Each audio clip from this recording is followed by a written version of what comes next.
Hello guys, welcome back to Gauge Football. Here's our live watch along for Argentina against Croatia, the first World Cup semi-final at this year's tournament. So if you're new around here, subscribe to Gauge Football for more watch alongs, vlogs and other football content. Let us know your comments, predictions, any questions, etc. in the live chat. It'd be great to read those for us. I'm with Dennis again. Dennis, thanks for joining, mate. So you look forward to this one? Yep, I'm hoping Croatia reach a second World Cup final, not for any love of Croatia, just through hatred of Argentina. The players are going to come out shortly, so we'll go through the lineups in a minute. But and this is two teams where they're not the most free-flowing sides, but they know how to get the job done so far in this tournament. Yeah, as we said, Argentina are less bothered about playing, the tippy tappy nonsense, as Big Sam would say, but they're winning games cleverly. I'm struggling to think of a more articulate way of saying that. But nevertheless, I'm hoping for another Croatia shithouse, please. Right, the players are singing the national anthems loud and proud at the moment. So I'll just run through the lineup. So Argentina, a couple of changes from the penalty shootout win against the Netherlands in the quarters. So Martinez in goal, Molina, Romero, Otamendi, and Tagliafico the back four. DePaul, Fernandez, Paredes, and McAllister in midfield, and then Alvarez alongside the main man Lionel Messi. So Croatia, Livakovic in goal, Juranovic, Lovren, Gvardiol, and Sosa at the back. Midfield three of Kovacic, Brozovic, and Luka Modric, and then Basalic, Perisic, and Kramaric the front three. So thoughts on those lineups, Dennis? Yeah, and I thought you'd expect them to be, wouldn't it? Argentina just went five at the back purely to counter Holland's wingbacks, and nothing more, nothing less. It's not their natural playing style. Yeah, exactly. And that midfield three though of Croatia, Brozovic, Kovacic, and obviously the main man Luka Modric. I mean, they're a pretty formidable midfield three.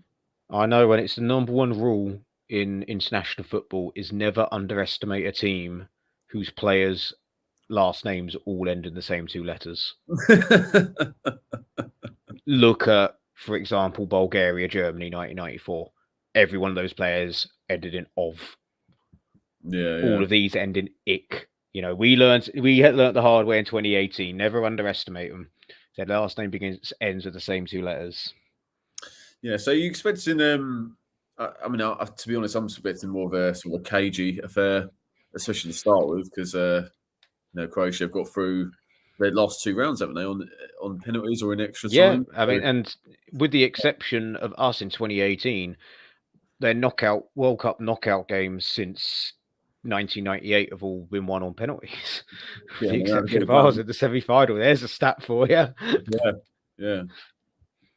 They've never lost a penalty shootout of the Croatians. Yeah, but with Argentina, they're obviously going back through history, not necessarily known for their defensive capabilities, but obviously Lionel Scaloni, they not just in this tournament, but going back their unbeaten run until obviously Saudi Arabia beat them, but like they're known to be defensively solid, especially look how good Romero's been for Tottenham, for example, and Otamendi's not the quickest, as we saw at Man City, but this sort of style and pace of play suits him down to the ground. Obviously, Emi Martinez, he's obviously a very good goalkeeper, as we know from both very good goalkeepers.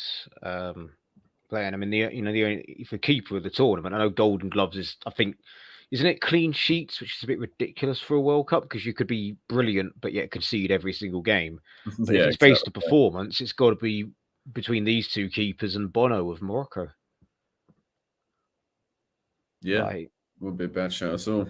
Two of the three best keepers of the tournament, and they happen to be the team that's left. So there's one for you. You get a top quality goalkeeper, you're pretty much sorted.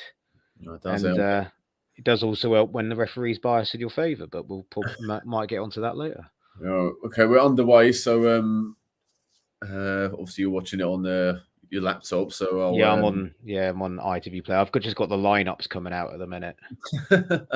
Oh well, hang on. It rules my thing out because you got Lovren and Gavardol, how you pronounce it, and Sousa. So they don't all end in ick. Ah, Christ, Argentina were winning this. No, I was going to say I didn't want to. I didn't want to burst your bubble, mate. I thought I'd let you work it out You got to yourself. have everyone's last name ending the same for this to work. Well, let me know when you kick off, and I'll wait for you. I'll just put in the banner that we're slightly behind the real time. At the moment, nothing's really happening. Just Croatia. The goalkeeper's got the ball. Livakovic has got it. Right, so we're just getting ready to kick off. Croatia and their nice away kit. What second do you want, or minute? A minute and 5. Okay, I'm at 10 seconds. So I'm a good minute behind you. So I'm just going to put this out there. Andy McCoy should commentate every game. Yeah, no, he's really good, isn't he? I mean, he does the games for Amazon when they have their when they have their Premier and John Champion as well. But obviously, we can hear the dulcet tones of Andy McCoy on Talk Sport. But in terms of live games, he should do a lot more. It's like I always maintain that Amazon, when they do the videos, they've got the best coverage, both broadcasters, guests, everything is a lot better. Yeah, it's really good. All right, I've paused it on 1:20, so we'll be about. Cool. I'm 20 seconds off here, so Lovren's. I've just got the bit where Lovren gives it away cheap. All right, just count this. I'm going to put in the banner with about 40 seconds beyond the real time. 50 seconds. About that, yeah. About that. Okay. 5, 4, 3, 2, 1. All right, there we are. So, no doubt, I'll do my normal thing of slip further and further behind. I remember there was a shocking moment when we did the old watch-alongs when because I had it on Now TV, but I had it on a smart TV, so I was still behind the live feed. So Charles would have it on Sky Sports, and because I was on Now TV, even on a television, I would still be behind by about 20 seconds. But there was one random game where it was like everyone was on their laptops, and somehow I was ahead, and it was like, what is going on? And the other one was Angus in Australia would always be ahead of us, and we're like, that's because Murdoch, he wants to know 5 seconds before everyone else, because it's like living in the other side of the world. He would be 5 seconds ahead of the people in England.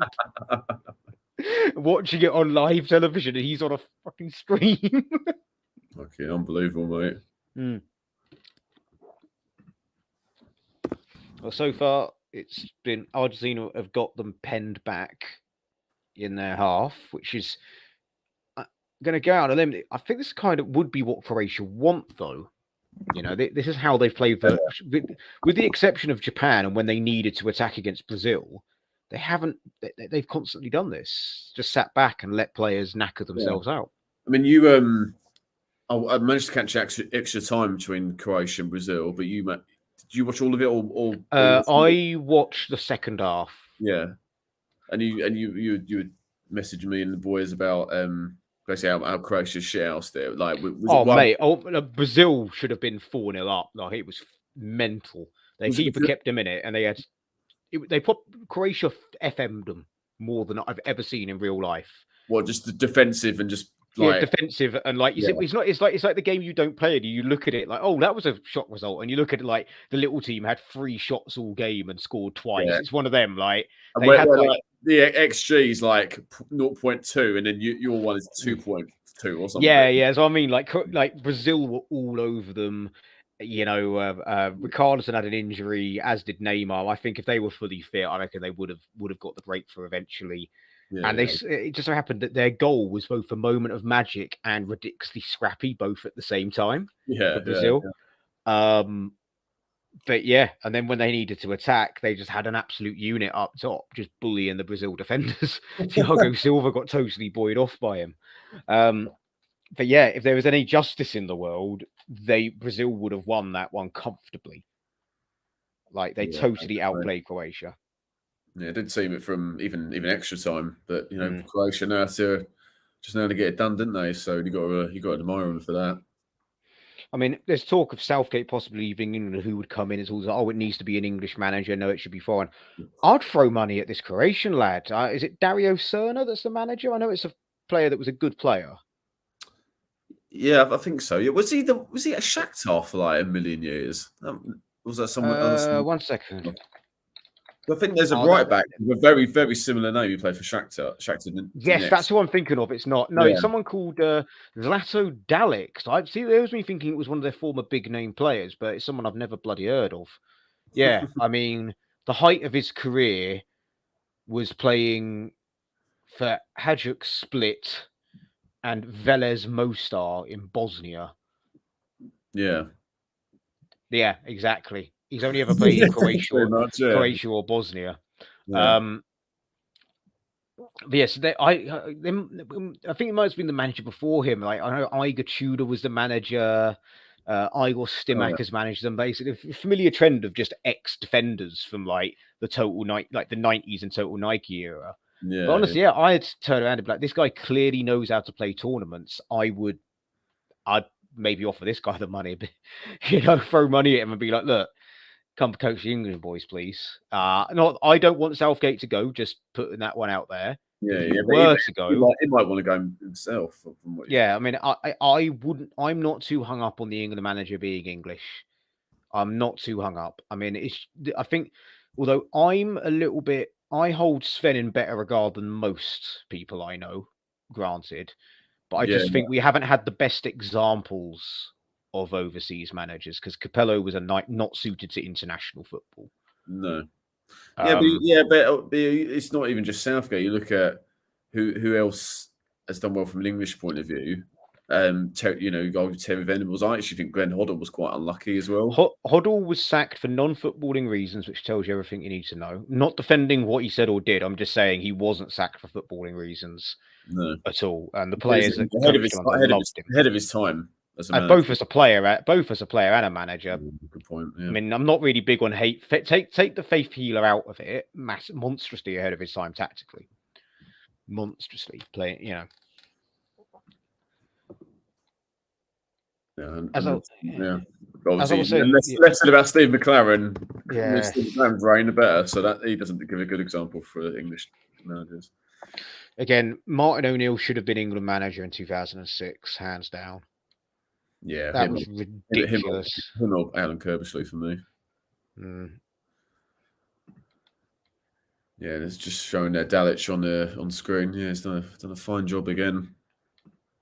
I think the one for me that I always say, I always turn around and be like, I don't understand why, and I'm going to be really controversial, but good manager, club manager, because he has to buy players to fit the way he plays. I don't understand his obsession with Harry Redknapp should have been England manager. I think he would have been a disaster at international football, personally. We'd have probably qualified, but probably then flopped at the group stages. I remember saying this at university when Hodgson got appointed, and said, that's West Ham bitterness. I don't really have any ill will towards Harry Redknapp at all. He managed Tottenham. Big whoop. Yeah. How many former did Ron Greenwood nearly managed Tottenham or did manage Tottenham or something like that? Billy Bonds went on to manage Millwall. Yeah. Come on. But I just think with Redknapp, he has to have the right players in. And I'm not just saying like the Nico Cranchar joke, like, he goes out and like, right, this is the way I want to play. These are the players I'll need to get in to build the team. Because it's not like you look at like when he first went to Spurs and stuff like that, he weren't exactly setting the world alight with the exception of that 4-4 crazy game against Arsenal. Suddenly signed Jermaine Defoe back and they're singing, Yeah, well, I think obviously as we've seen, obviously last few tournaments, it's more of a, well, even back when Redknapp was linked in 2012, even then it was starting to become more of a tactical sort of game. And Harry Redknapp has never been, when how many coaching sessions has he done in his life? Not too many. So the controversial one that I always say that, and I know he in recent years his reputation has been diminished and people think, but I think if you look at a manager that always did well at cups without fail, was always good at the cups, Rafael Benitez. Yeah. Rafael Benitez was ridiculously good at winning cups. If you look at his record, almost all his trophies are cups. and he did well. Like, didn't he? He reached the final of Europa League with Napoli in a really unfancied Napoli side. Or am I correct in thinking that Champions League win with obviously Liverpool? Obviously, take Gerrard out of it, Carragher, Xabi Alonso. It's a really poor, not poor side, but it's really bang. It's a side that shouldn't have been beating AC Milan. Well, yeah, exactly, yeah. But they maybe even not even that far. Because obviously they beat Chelsea. That Chelsea side walked the league under Jose Mourinho, and I think they beat Juventus. I think so. Like, it just really outperformed their capabilities. So obviously that's what you meant to do in the cup. And for anyone watching, is why we're talking about potential England managers over the years that wouldn't happen now because we're talking about a decade ago. It's because nothing is happening in this game. It is the Simpsons meme where it goes centre holds it. I mean, Croatia just had an aggressive-looking throw-in that now is back with their goalkeeper, despite being an attacking throw-in. So very cagey, like we predicted first 10 minutes. But Croatia are having, I would argue, Croatia are having a bit more of the ball. Yeah, I think, I'm surprised. They're knocking it about decently, but I think Argentina just getting, obviously, apart from that crazy last 10 minutes against the Netherlands, and in general, obviously, that ignore the first game against Saudi Arabia, apart from that, they get into an unbelievable shape off the ball, and they're just hard to sort of get in behind. So it's probably part of Argentina's game. But all right, well, your strength isn't keeping the ball or like attacking with 50-60% possession. And we're going to pick you off. We're going to give it to Alvarez. He's got the pace, and obviously Messi, as we said, is a genius and can do anything. So sorry, as much to go back on that, I've just gone and looked up Rafa Benitez's record. It's ridiculous. Like the amount of finals he's got to, just finals is crazy. Yeah. Like he won the UEFA Cup and the Europa League. He's won the Champions League. He's been runner-up at the Champions League and the Europa League. He has won the Coppa Italia. He's won the FA Cup. He's been a runner-up of the League Cup. Like, and this is all between 2004 to 2014, that is. So that is all in 10 years. And after 10 years later, the last 8 years, he's done sod all because he's lasted 5 minutes at Madrid and then managed horrendously bad. Yeah, Newcastle, China, and Everton. He's not going to get any cup finals with those. No. But yeah, that's why I always said in school that I would love to see Benitez becoming the manager. I think it's easy. Like, obviously he's a foreign manager, but how long has he managed in England? He gets half of his career. Half of his career is spent in England. Yeah. But whereas, like, I think with obviously Spen and obviously Capello, I mean, you hear the stories what Joe Cole and the others say. Like, him and his staff are cheering Italy at that 2010 tournament. So you obviously can't have that, can you? And he still obviously didn't. I know English is a hard language to master, but he couldn't get it. If you can't communicate properly with your players, you've got no chance. And also, it was like, if you heard some of the stories over his management as well, his management style is just like, it's not fit for tournaments, because if you have a riff with a player in a season, you could maybe calm it down after a couple of months and bring them back into the fold. You have a kick off with a player at a World Cup, that's it. I'm not aware of any actual fallouts other than Jimmy Bullard and David Bentley calling him Postman Pat. If you haven't known that, you need to look up. I think it was a Bullard podcast where he was like, "Yeah, I called him Postman Pat," or either that or it was Ben Foster telling the story. It was one of the two. Okay. Argentina didn't get that foul. I'm sure Messi will be complaining about the ref, because the referee for the Argentina Holland game has been sent home. No, was he really? Yeah, that ref got sent home. Yeah, our ref didn't. And I don't think the ref in the Argentina Holland game did anything wrong, really. No, happy, but the criticism, because if both teams are fighting each other like handbags and they're fouling a lot, well, ref's job is to book players. Like, it's not. He won't kind of happy because for the sake of it. Well, I need to look into this a bit more, because I just saw this today, but I did see someone be like Messi crying to get the ref sent home. I don't know if that's a comment without looking into it off the face of it, or whether something. Great header by great defensive header. Yeah, I think it was the Argentine left back. It was a great ball from the back. Caught in possession. Oh no, they're showing the foul on Messi again. It's not a foul. Fuck it, hell. And it was outside the box anyway. even then, like it weren't what it was. But no, the fact that ref is No. gone and R1 is stayed and potentially going to ref the final. Yeah, well, I find that bizarre, personally. To put it mildly. I made my thoughts very well known on WhatsApp and Twitter all the time. I'm not repeating it on your channel. No, Don't want your channel getting in any trouble with certain governments. no, don't worry about it. But yeah, yeah, no, I'm a bit surprised how much of the ball Croatia are having, but you know, they're not really doing a lot with it at the moment. Mm-hmm. They are passing it around a lot. It's almost like they're going in.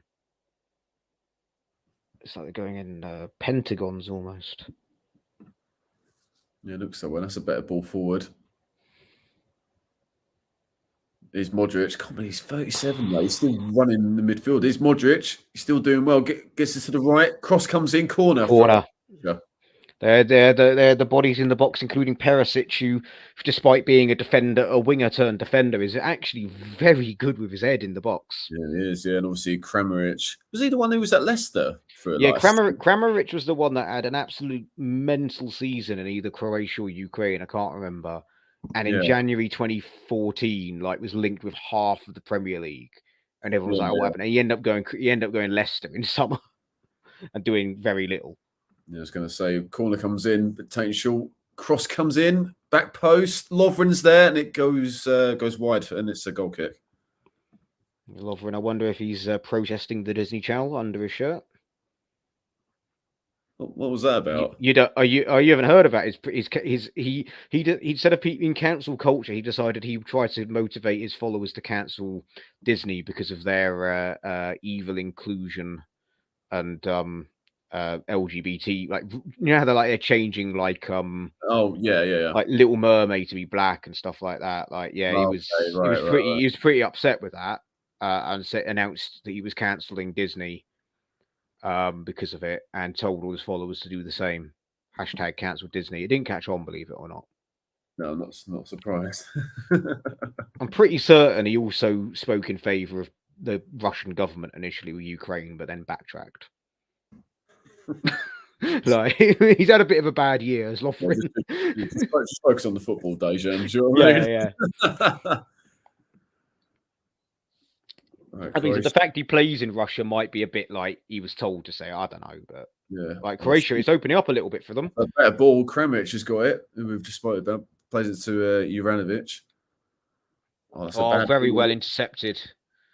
I don't know who that is for Argentina because the numbers are not facing me. They're not playing wingers. Ball comes in. It's Sosa. So astonishing. So 19 and long hair. I keep thinking that's Modric. Yeah, that's Modric's on the on the other side. Yeah, I just keep thinking because I remember him being number 19 for Spurs. Okay, yeah. Well, I mean, with Argentina, they've got four set midfielders. You know, you got DePaul, Paredes, McAllister, and Fernandez. So I think they're just rotating. They're not playing obviously wingers or even wide midfielders. They're just there's four central midfielders really across the midfield really. I mean, they're probably going to a diamond at sometimes as well. It gives them the flexibility because they can even do formation. I think Bilic tried for about half a game of football at West Ham where he plays 3 defensive midfielders and a 10. Yeah. 2 up top. So we had Zarate and Sacco up top. Yeah. This is one of those games where do you remember like in the final year at the Upton Park, we were like the walking wounded for about 2 games, and we had I think we had to play Alex Song at centre back. Oh yeah. Like we had Alex Song. I think because of suspensions and injuries, we had Tompkins, Song, and Oxford as we were 3 at the back with wing backs. And things like that. But then another game where we had suspension came back. I think the next game we ended up playing like a very strange 4-4-2 without any wingers. Where we had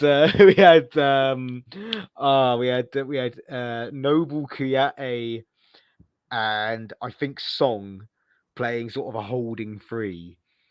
We Yeah. had Paye as a 10, and we had Zarate and Sacco. But then second half, we put Zarate one wing and Paye the other, and then went back to playing wing play with like a holding three. But initially, we didn't. We played two up top. It was quite obvious. But yeah. Because I think it was only like Cresswell was suspended and everyone else was injured. So we had no fullbacks and no wingers. Well, whatever Scaloni's doing at Argentina, that midfield has been pretty impressive. I'm really impressed with De Paul, actually. I don't really. Yeah, I mentioned this at the in the Dutch game that De Paul has been brilliant for me in the games I've seen with Argentina. I don't know why I've not heard of him because he plays for Atletico. So I only know him from scouting on Football Manager when I'm like managing.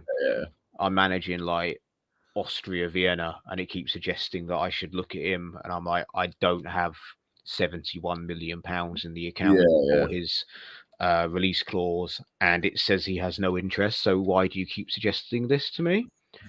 I'm also not interested in trying to sign Sergio Ramos on a free. Because he won't come.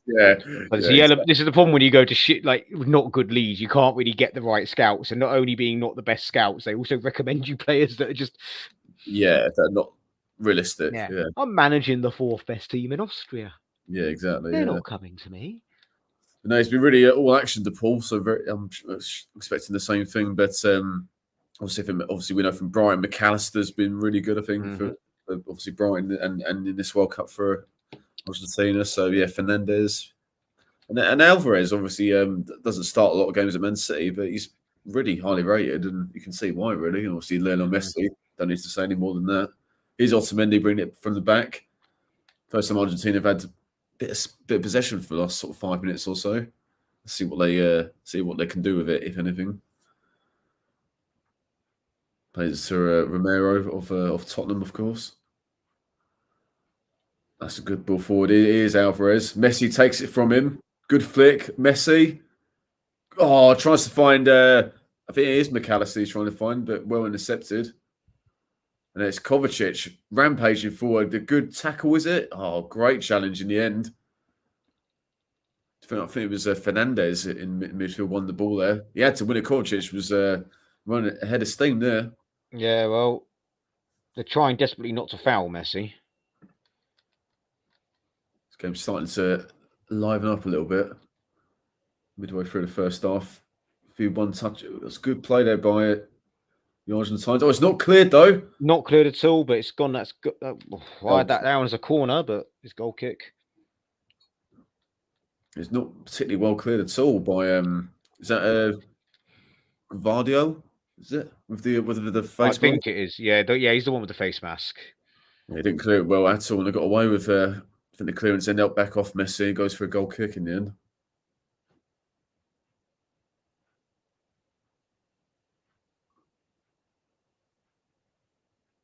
But I was impressed with who was it? It was Molina against the Netherlands. Obviously, he got the was it the first goal? I think he got playing obviously. Yeah. He's the one that got played. He won it, passed it to Messi. Give it bloody Lionel, and then got it back off of him. Yeah, so he's obviously playing a little bit deeper today as a fullback as opposed to a wing back, but he looked really impressive going forward against the Dutch the other day. Indeed.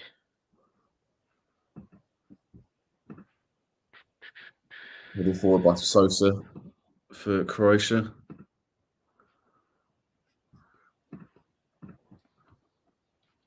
And it's Modric. Oh, it takes on a great ball forward to Zalic, I think it was. Let's end up this left-hand side with Perisic. Feels weird having like a winger as like with the number 4 on his back.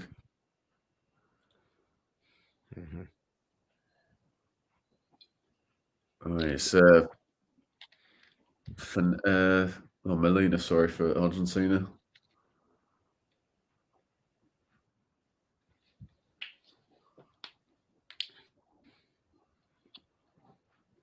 That's I mean, both teams are not really pressing from the front. Just whenever a team has the ball, they're just letting them have it, kind of thing. getting into a deep shape. Ball's play forward. Oh, it's just in the box. Sosa controls it though. Should clear it, and he does. That's throwing for Argentina, about 40 yards or so from goal.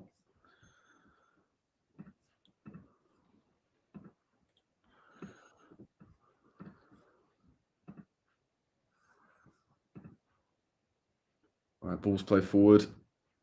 Shot comes in. Oh, it's not held by easily covered, so not held. Yeah, not held. Did he get to it? She probably could have left it actually, but it took no chances of it anyway. I'm not sure who the shot come in for. I think it might be Fernandez or Paredes. I couldn't see it. I saw it a bit late. Do apologise. So I'm not much help there.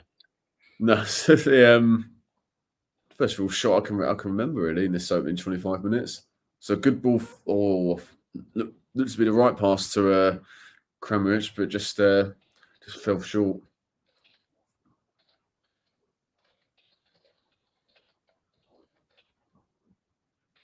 Argentina got in the middle of the park is the Paul, who we've just spoke about. Plays it to Molina.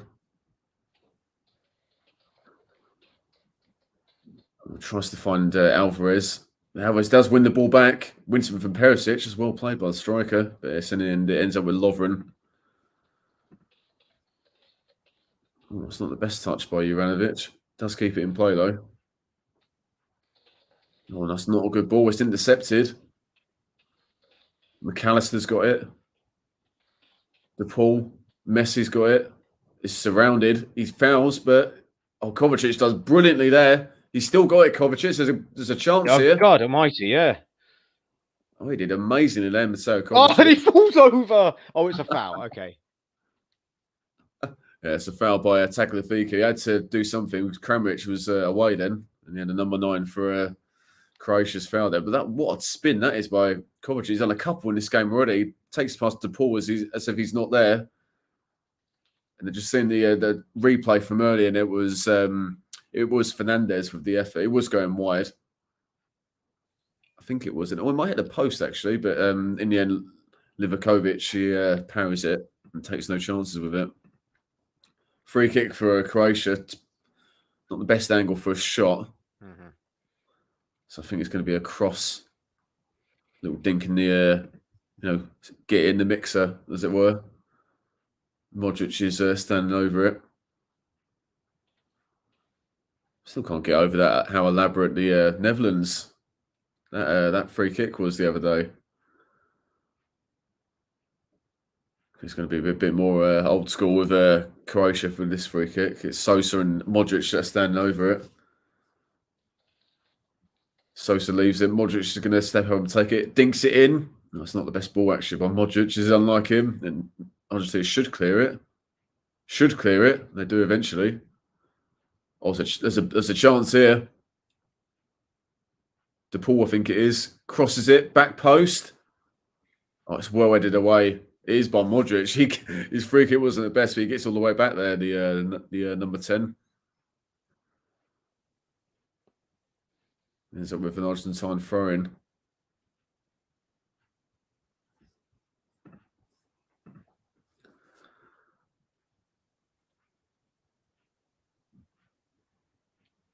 It's with Tagliafico.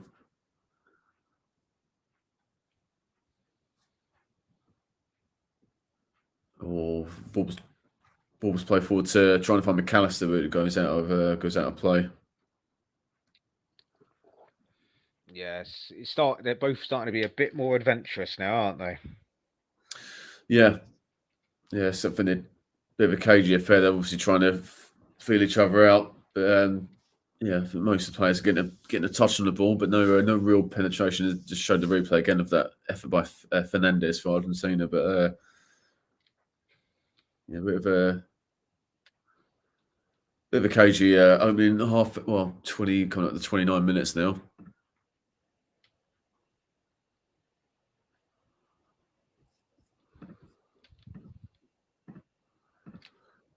So while there's a bit of a lull in play, what do you make of the England-France game overall, mate?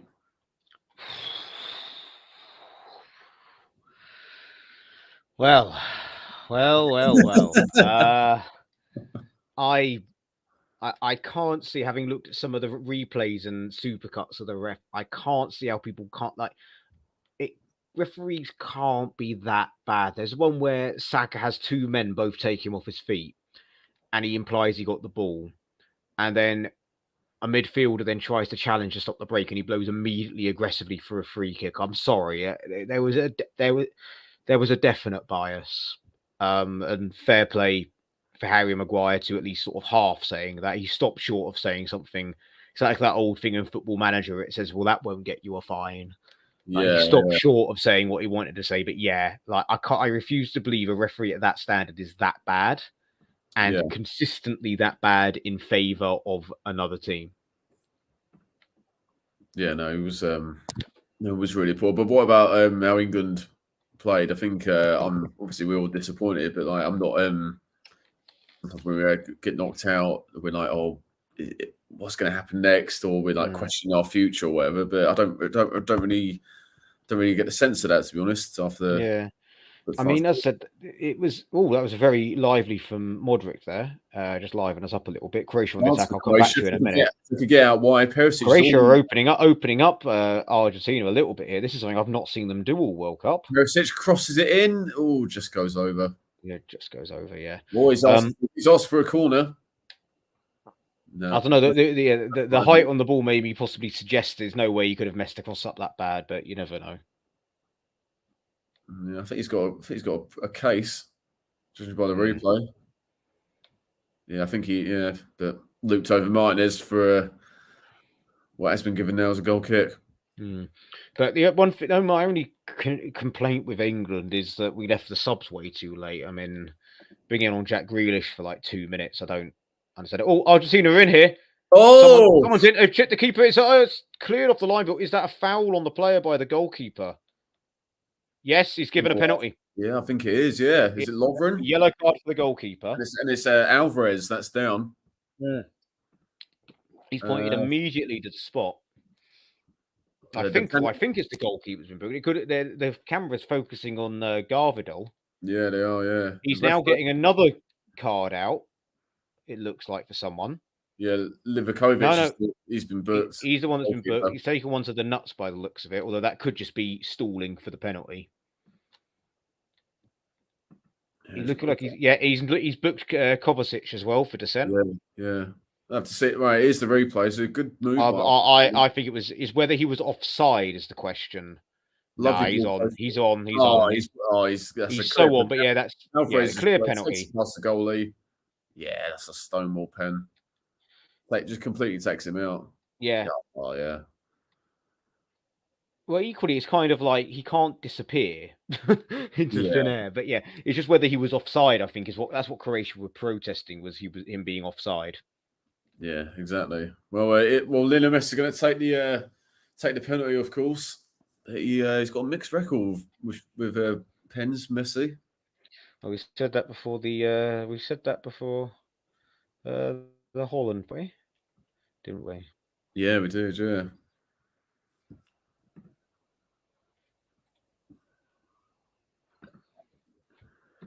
All right, here we go. So I'm trying to count how many if it's 5 pens that he missed for Argentina, something like that, anyway. All right, here we go. Just gone 33 minutes. Chance for the first goal of the match. This goal could be crucial.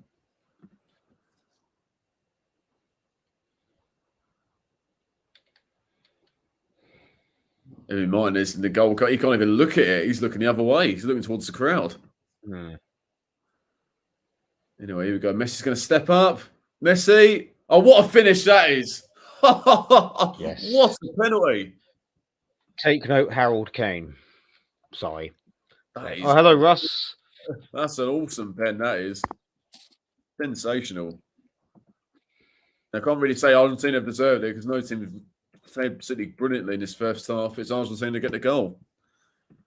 Hey, Russ, thanks for joining, mate. Decorating is going well. That's why Russ can't join us then. That won't just random or anything. He's returning videotapes, is he? Mate, that's an unreal pen. No keeper safe in that one. Right in the roof of the net. Mm. Put your head down. You smash it, and he did. Yeah, don't we all, mate? All right, well, there we go. Crucial first goal in this first semi-final.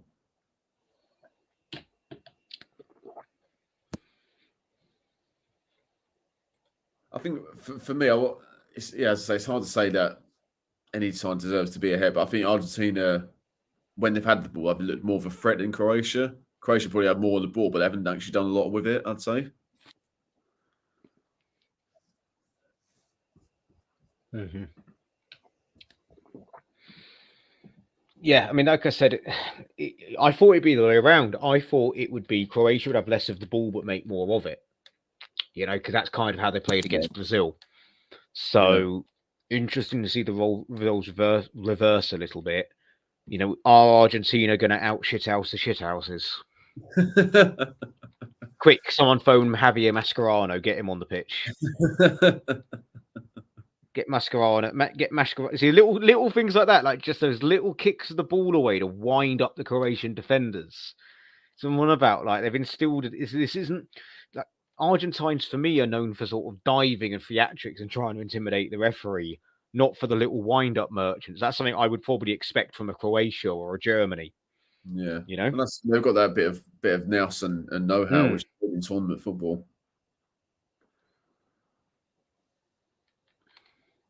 Hilariously, when I was in the pub before when the second England penalty was being given, while it was waiting, I told my mates all about Weta Poulton on the West Ham Clips one.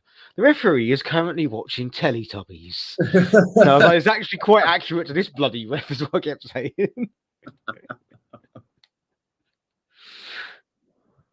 I know Hugo Lloris. I know he's a bit erratic. He could be amazing, but also shit in the same game. But his save from Bellingham in the second half was outrageous. I thought.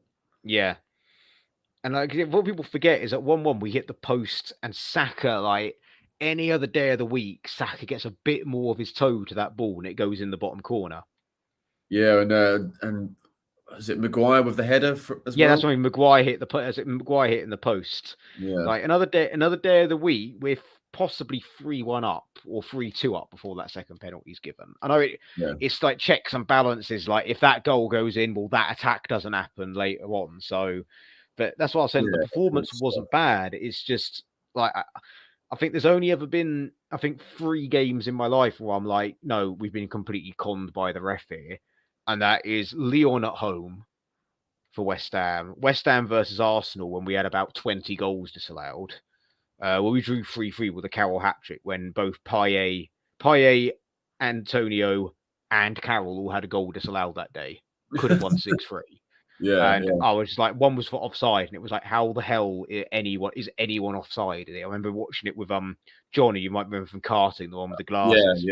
Even he was like, mate, if this was Liverpool, I'd be going mental right now. And then this game where I'm like, again, not going to make the accusation live on air on your channel. I wouldn't do that to you, but I told you my thoughts on it at the time. I think there's a very good reason the referee made the decisions he made. That's all I'm saying.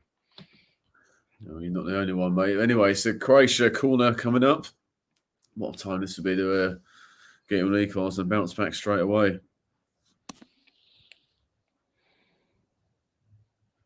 Plenty of bodies in the box. Plenty of arms round plot players as well. Yeah. Referee shouting at him, telling them no. Take a short again, and it comes. It's a deflected cross. There's a chance here if they could get it away, Argentina. Oh, is that a foul? No. Carries on. Play brilliant. Yep.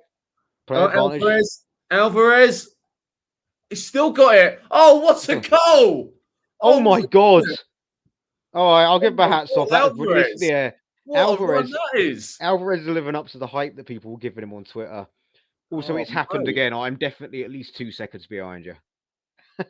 I can live with it. What a run that was. It looked like, for all money, he lost control of the ball. The defender was going to clear it, but... As I said at the time, I don't know if knowing my fucking luck now, it's going to be an Argentina-France final, and in any other circumstances, I'd be all in supporting the French. I quite like France as a football team, you know. But the manner we went out, I can't in good faith support them. Yeah. So now all my eggs are in the Moroccan basket. Got to look at this goal again. I mean, there's a brilliant. Man, it's brilliant. I said, take my bias out of it. It was brilliant from the referee to play advantage. Yeah. Referee's been really good. I wish he was the referee in our game. Oh, Brilliant decoy run from. I don't know who the hell that is. Number 20. The fullbacks had Juranovic and Sosa both had chances to clear it. They didn't. It ended up with Alvarez. Yeah. That's a good finish as well by Alvarez. He's had a bit of fortune with that. Who was number 26? I think it was running forward that took men with him that otherwise could have. That'd be Molina. Molina, yeah, that's brilliant. That brilliant decoy run, so like straight out of me. University 7-a-side doing the decoy run and taking people with you because you know you're shit. Well, I'm sure he's better. And now what they call third man running. Possibly, I call it decoy running, so maybe it's third man running. That probably is a better term for it. But yeah, but I tell you what, that break from Argentina, that was a proper basketball style, like pretty. Yeah, I'll go along with that. Michael Jordan and the Chicago Larry Bird, Bulls, mate. Chicago's Bulls would be happy with that one. That last dance style, that was. Well, you mean the guy from Space Jam, yeah? That exact one, yeah. I you know me too well to know that I know everywhere. So when first ever job in recruitment, I tried to convince the whole office I didn't know who Kanye West was. Oh, what a ball by Messi! We'll come back to that. Yep. Argentina on the rampage. Yeah, it is Fernandez. Had a shot earlier. Plays it back. DePaul, I think it is. Shot comes in, or it takes a deflection. It's gone wide. DePaul's asking for a corner, a penalty rather. Nah, I don't think so. I don't think that's happening. Good play by Argentina. The confidence they've got now. It does come off. I think it's Garvidal. I think it is with the mask. It does hit his arm. But whether it's intent or, but I don't think that. If that was given against us, I'd be fuming. I think it hits him. His arm's next to him. So for me, that is in a natural position. So if it was out here, then I think it's a stonewall. But I think the refs trying to say that to the Argentine players, from what I can see. Yeah, I think the corner's going to come in. So no penalty by the look of it, and that's a good decision actually. That would have been a ridiculous decision if that was given, but a corner's going to come in for Argentina. Croatia, they're on the ropes here. They've got to go in at worst 2-0. Corner comes in. Header! Oh, what a save! Wow! Ridiculous save. Jesus. That's Banks-esque. And it's Alvarez again who went close. Header comes in, and Livakovic with a fantastic save. Or it might have been Tagliafico actually with the header. No, sorry, my mistake. It's McAllister with the header.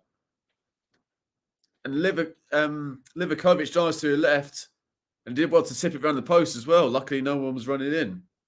That save could keep Croatia in it. It's a good corner in, and McAllister with a very good effort, and equally well saved by Livakovic. Was it in the football manager? Argentina piling on the pressure. Can Croatia withstand the storm? Withstand it. Yeah, exactly. I mean, maybe that's an old one because they change it up every couple of years. Like Messi takes the resulting corner. Oh, it's a bullet of a header. I think Garvidal, I think it is. He's been in the game all the time at the moment, and it's a Argentine throw-in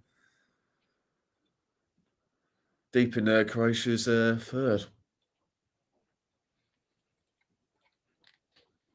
Talk about goals change. That penalty's completely changed this game. And it said Argentina spraying the ball around magnificently. I'd probably call it. Croatia have got it back now, but they've won it back again. Argentina. They've had a couple of times Croatia where Kovacic's got through a couple of times, but they've managed to get players back, and I think that's probably why they play 4 central midfielders. They can all put a foot in. Or like, if one of them gets the yellow card, well, don't worry, one of our mates will get them as well. Do you know what I mean? Yep. And they can all pass the ball as well. Like I said, I can't see Croatia getting 2 goals against Argentina. So I could definitely see, because Holland were massively underperforming. I don't think Croatia are underperforming here. I just think they've just been rocked by 2 attacks. Famous last words, I know, but yeah, it'd be interesting. I might have a look at half time. But how many goals Croatia actually have scored in this tournament?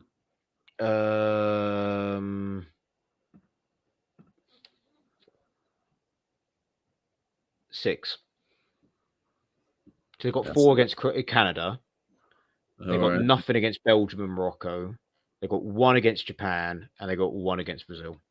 Yeah, that's not a lot, is it? So yeah, no. Considering this is the semi-final, so this is better though by Croatia. They've got it edge of the box. Here's Modric. He's going to take a shot. He does. Well blocked. Gets out wide though. Cross comes in. Oh, as well. Oh, it's saved by Martinez. I think it's offside, is it? That all happened in a. No. I think the Croatia player stupidly kicked it again, trying to get it in at the side net. And if he had left it, they'd have had a corner. They're claiming a handball by the looks of it. Oh no, that went. That should be a corner. That should be a corner to Croatia. It was out of play before they had the second shot, so that should be a corner. That block by Modric was by Otamendi, hit him right in the chest. So there was also the high football IQ of Modric to not give up the ball and just pump it out wide. Worst case scenario, Argentina get a throw in. Yeah, no, exactly. Can't believe it. 37, just playing brilliantly in midfield. 4 minutes added time in this first half. It's been a cagey half hour or so, but it's been a dream 15 minutes or so for Argentina to take a 2-goal lead and take control of this first semi-final.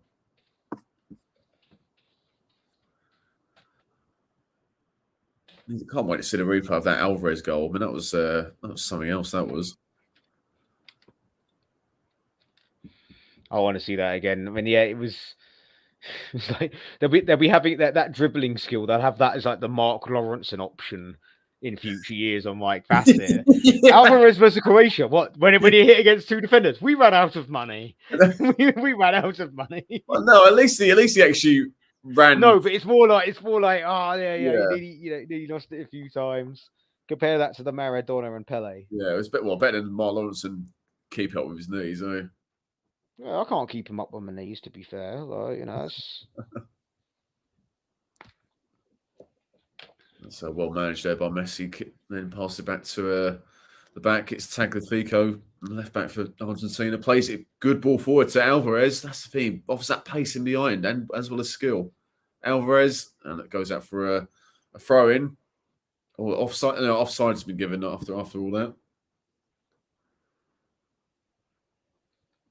They've played 2 minutes of the allotted 4 minutes of added time in this first half. Modric plays out wide to Sosa. He's actually looked good on the ball, Sosa, but his clearance for Alvarez, or attempted clearance, is absolutely woeful for Alvarez's goal. Well played by is that Kramaric? Yeah, Kramaric. Yeah, that was brilliant from Kramaric. You've got it though, Kramaric. Perisic has got it. Can he get a cross in? He can, but that's a pretty poor effort. It's shocking.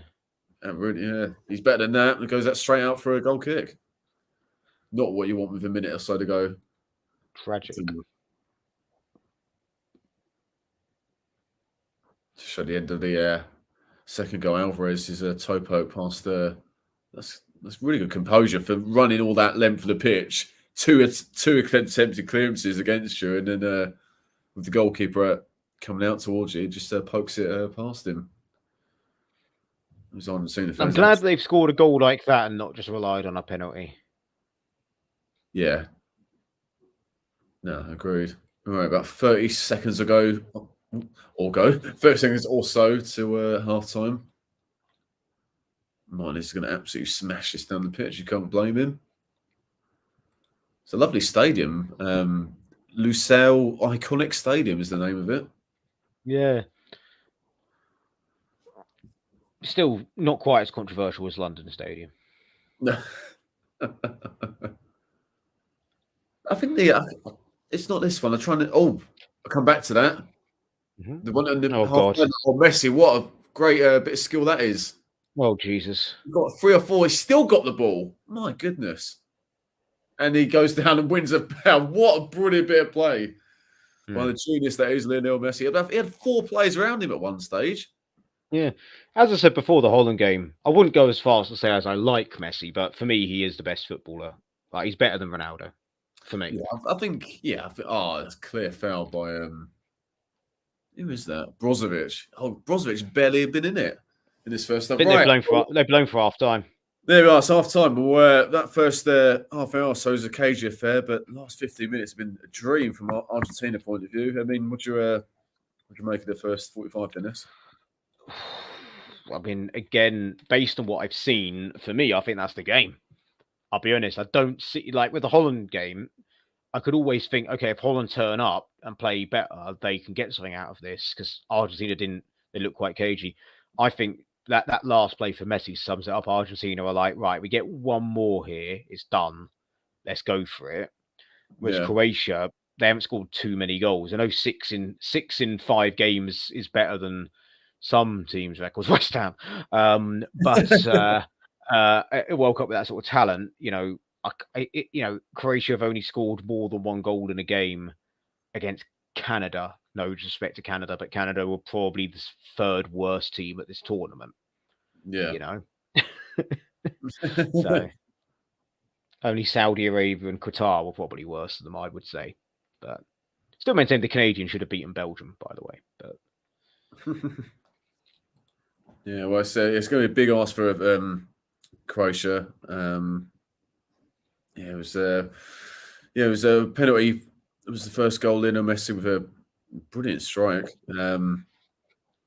After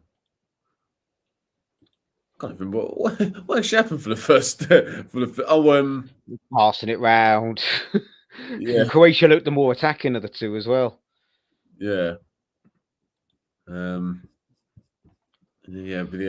penalty was given. And great effort by Messi and smashing into the top corner. And then 5 minutes so late, it was a Croatia free kick, I think it was. And then certainly a set piece. And brilliant counter by Argentina. Ended up with Alvarez. He ran from pretty much the halfway line to the Croatia goal. 2 terrible clearances by Juranovic and Sosa.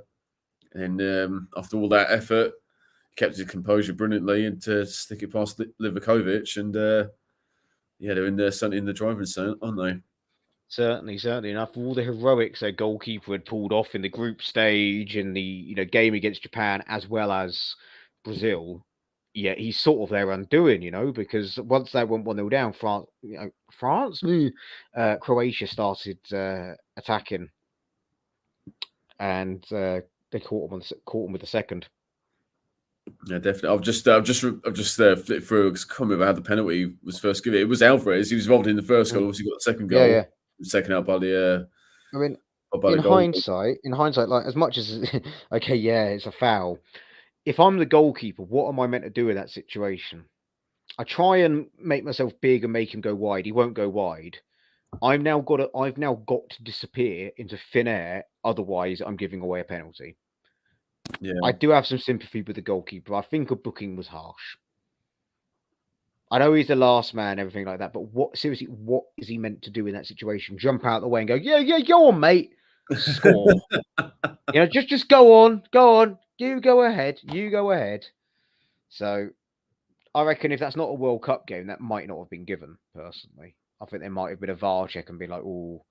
But anyway, I'm going to have to pop out my room for about 45 seconds to get a refill. So we'll be back and to chunter a little bit. We'll go on a break quickly for half time. So we'll be back. We'll be back shortly. Yeah. See you soon, Russ.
All right, we are back.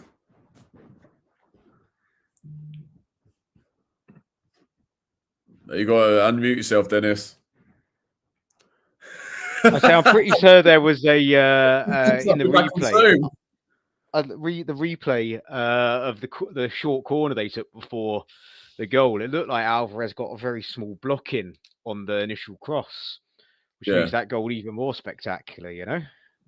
Yeah, no, it was unbelievable the run and the finish from Alvarez. Yeah, he's been heavily involved in this game. Obviously, he won the penalty and scored that fantastic second goal.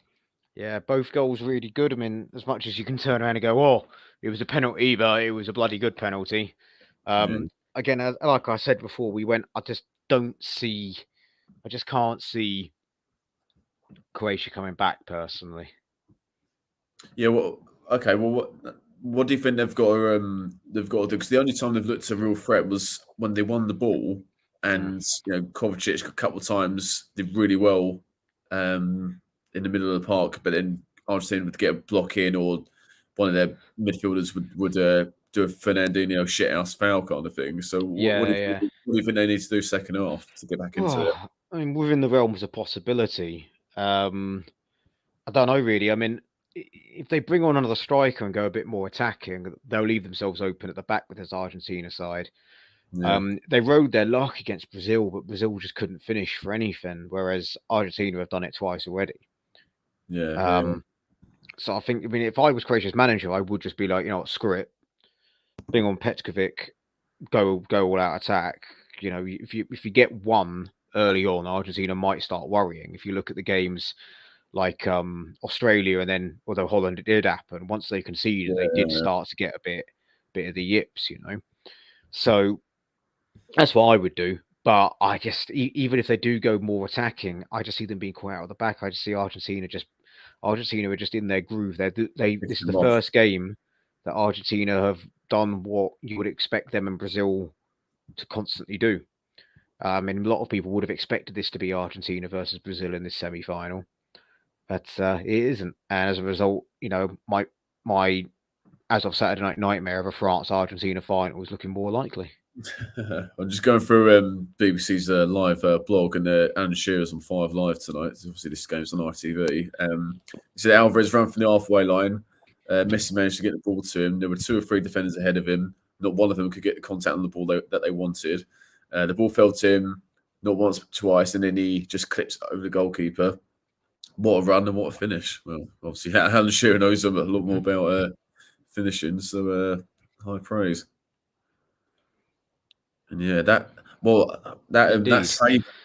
save at the end by Livakovic has probably kept Croatia in the game. Because if it goes 3-0, I know famous, like Liverpool, Milan, that's talked about 3-0 down. But I mean, even so, I just wouldn't be able to see Croatia coming back from 3-0 down. Even 2-0, which obviously will be a bit of a stretch.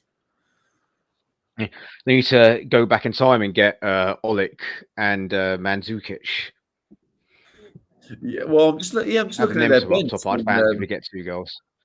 Yeah, Petkovic is the only player that I really know about, if I'm being very honest. Well, obviously there's Vlasic. I only know him from Football Manager. Well, of course. That's it. Vlasic comes on, scores that trick, and then we turn around and go, damn, why did we give that why did we have that permanent clause so low for Torino? Try and recall him in January. Try and recall him, yeah. It's like when we loaned out Snodgrass because we thought he was terrible after half a season. We really could have done with him in that 17-18 season as a playing him in the middle. Yeah. Yeah, good spot. Yeah, that's the thing that Croatia. I think certainly in the attacking department are not as strong as I'd say 4 years ago. I'd say.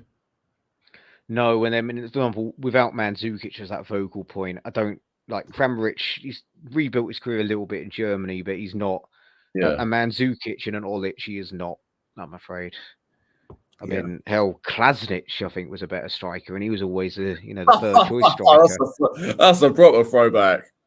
Do you remember him scoring in the 100? Like, he was at Bolton with the kidney problem. I yeah. just remember the classic. I think it was John Champion ITV commentator just Krasnich!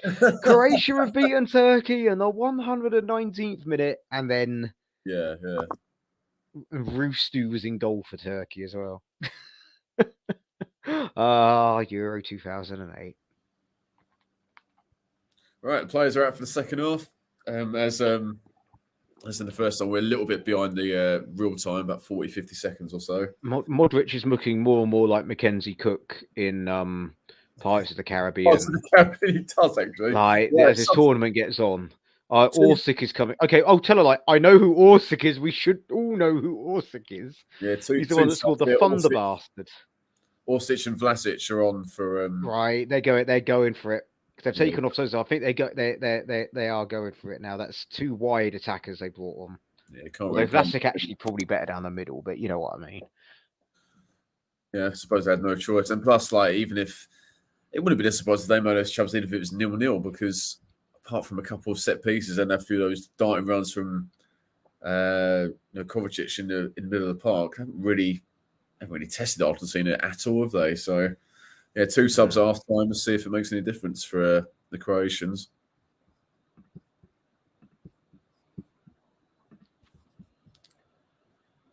Oh, good thing I've got it on mute. I don't have to listen to the dulcet tones of Sam Matterface and Lee Dixon tonight. Yeah. I mean, you're missing out on Ali McCoy. Just have Ali McCoist and Clive Tilsley commentate everything. Yeah. Oh no. What's his name? John Champion. From what? If he's from Watford, I should know his name. Peter Drury. Peter Drury. Yeah. Peter Drury and Ali McCoist. That's it. That's your commentary team. Forever. Like forever.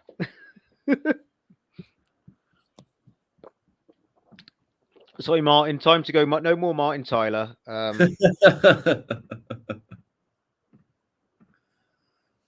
Right, so Croatia got the ball. That's a good turn. Oh, goes down. Who is that? Is that one of the subs that's come on? No, it is. It's Vlasic that's come on. Vlasic, yeah. In the game straight away. Tackled by Otamendi. Yeah, what they've done, if they've moved Perisic to left back, Orsic is one of the wingers, and then Vlasic has replaced Bazalic. He was hardly in the game in the first half. Modric stood over it. I mean, bear in mind, I think you've crept about 10 seconds ahead of me. You don't need to pause it on my account. Just you're now live, where I'm a fraction behind. No dramas, right? Modric's going to take this free kick. Yeah, brilliant time for Croatia. They can get a goal back straight away. Let's see if they get it done or not. Just need better quality in the box as well. He goes to take it, then comes back, takes it this time. Good ball in though. Oh, Martinez, nice and easy for Emi Martinez there.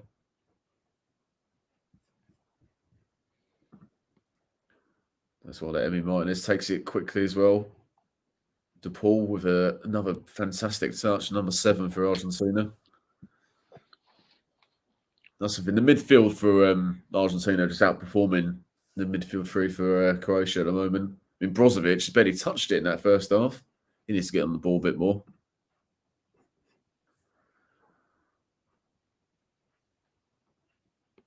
And if you're Lionel Scaloni, Dennis, I mean, you just say keep it the same, wouldn't you? Exactly. Keep it as it is. You could be one-dimensional when you're 2-0 up. That one-dimensional is just give it bloody Lionel. Yeah, definitely right. I think Russ is going to come on. Actually, he just asked me to send the link to him. He's going to come in covered in paint. He's going to be like McAllister gets it for Argentina, takes on Lovren. Oh, what a ball that is! Essentially to Messi. Is it a foul? No, I think Kovacic was won the ball. They still get it back, the Argentines. Trying to see who that is. Alvarez, I think it is. Comes back. Shot comes in. And it's easily saved by the goalkeeper. So I'm thinking now like the builders in Harry Enfield. You know, I'm not singing. It's the one where they educate on each other on how to sing "Who's That Girl" by Annie Lennox. Oh, okay, yeah.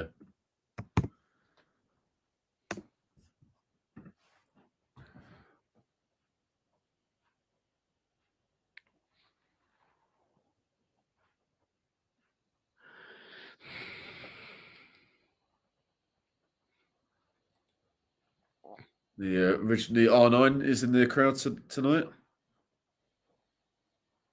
Oh, it's Capello.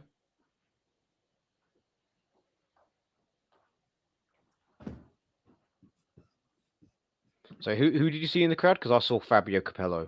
I'll just in the R9, Brazilian Ronaldo. Oh right, so I must have just missed that because I was it's fine. I saw Capello. Oh, the Croatians are looking unhappy. Ronaldo was there. Yeah, Croatians looking like the world's angriest. Where's Wally? it's another sub for Croatia. Is that Orsic coming off? No, Brozovic is coming off. Okay. Petkovic. Yeah, they're bringing my boy on.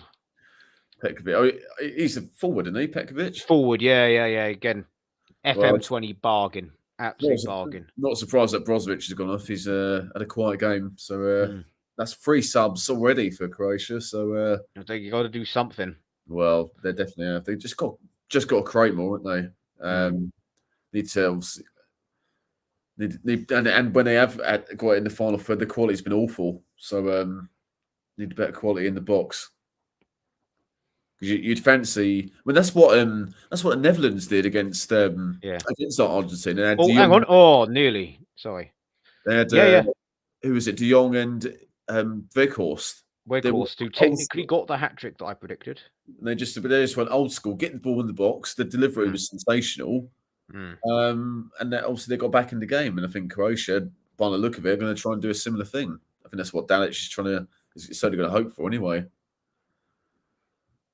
Is Kovacic tries to find Modric? Oh, that's well won. Chance here for Argentina. Fernandez has it. Fernandez.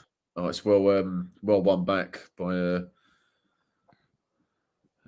Croatia there.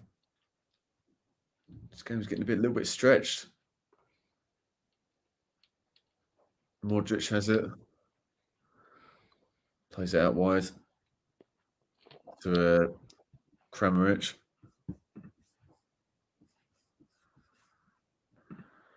But it comes to nothing in the end.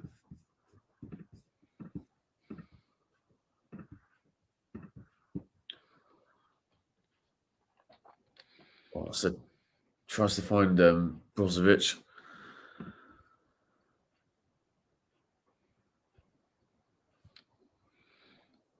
A bit more possession again. A bit more possession for Croatia is Kovacic. Oh, good ball. Finds Brozovic. Back to Kovacic. Oh, he tries to find Kramaric, I think. But, so you told you that all names all end in itch. But Vlasic has it. Crosses left-footed deflection. Emi Martinez, easy as you like, will grab that one and waste a few final seconds. Oh yeah, it's my old trick for work 5 aside, 7 aside. Just go down like that for no apparent reason and wind everyone up. Who was it that did? Oh, it was Allison did that when Jordan Pickford did that in the Merseyside last season, was it? I'm going to say. Yeah. Well, there was if you watch on fans of the, I'm allowed to say podcast names on here, right? I'm not going to get demonetized. I didn't know we were going to get demonetized. That's all. Under the Kosh. David Stockdale's one is brilliant. Mate, it's better as well. He's got that big booming Yorkshire accent, where he's a bit of a bigger guy as well. He's like, it's like you can picture like just him down the pub going, yeah. This is how you waste time. Yeah, do this. if he accent. Yeah, well, no, big booming Yorkshire accent like this. Yeah, right. There we go. Yeah. He was like saying how like he was corrupting the youth of tomorrow at Wickham by just teaching the goalkeepers how to waste time and pretend to be injured. Because he would say like it doesn't matter if it's added on at the end. It's like I'm breaking up the momentum. I'm breaking up the play. Exactly. Like if suddenly it goes out for a throw in or the ascendancy, I've got cramp ref. Yeah. Got cramp in my calf. Like he told the defenders to go down, stay down. Like, have the rest, break up, go have a water break, and it just stops the momentum. Yeah, time gets added on at the end. Fine, we'll do it again and add it on time if they've got the momentum. But we'll break down the momentum. That's very, very true.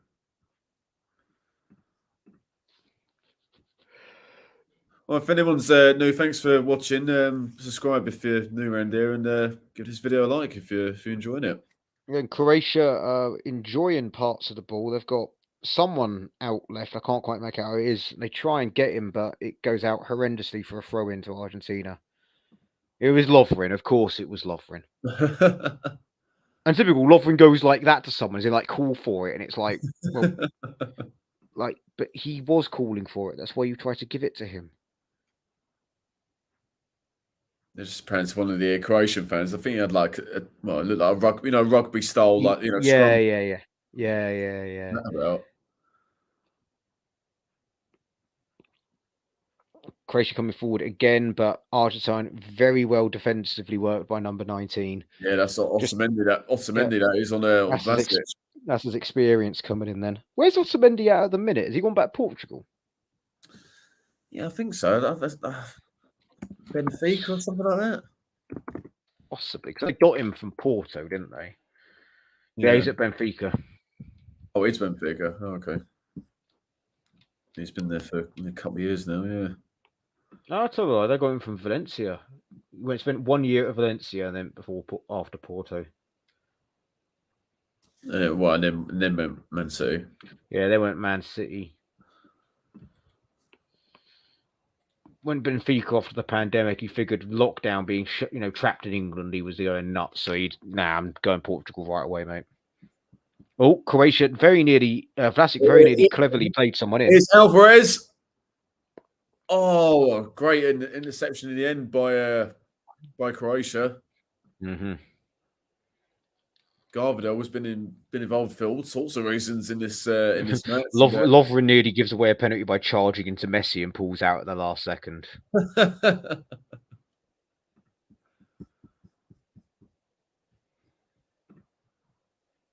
it's DePaul for Argentina. It's getting a foot on the ball for the first time in a couple of minutes. Oh, he does well, Molina, but no one's in the box for him. It should be cleared up the pitch by Jovanovic. He makes a dog's dinner out of it, but he gets it back and then gives it away. Oh, not great.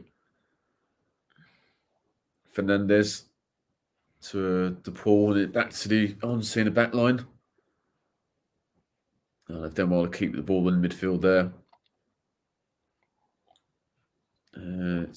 Tagliafico's got it. Oh, Kovacic is on a one-man press. He is there, and it beats him with the ball from Romero. Here's McAllister. This could open up here for Argentina. McAllister. Oh, good. Does well. McAllister. Shot comes in. Good save by Livakovic. It was at him, but he had to palm it away. And over exuberance at the end there.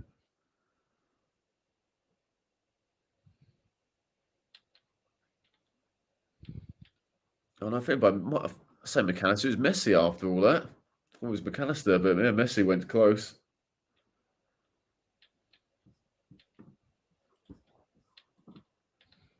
Back up the other end. Shot comes in, well blocked. I think it was Romero with the block. Modric has it. Plays it to Vlasic. Can he get in the box? Left foot, good cross. Oh, it's well defended. Comes to the edge. Still got Croatia. Kovacic does well. God, they're queuing up. They've got people queuing on the edge of the area. They're just not looking up for it. No. It's too late. No, I'm a little bit behind you. It's just too late before that good cross goes in. If they had played the ball out wide earlier, Argentina were flat-footed. Yeah, just not just the pass selection. Final pass isn't there at the moment for Argentina. Sorry, for Croatia. Just showing that shot by Messi. Don't know if he was tripped there, but no penalty was given anyway. Comfortable enough for Livakovic, but it was straight at him.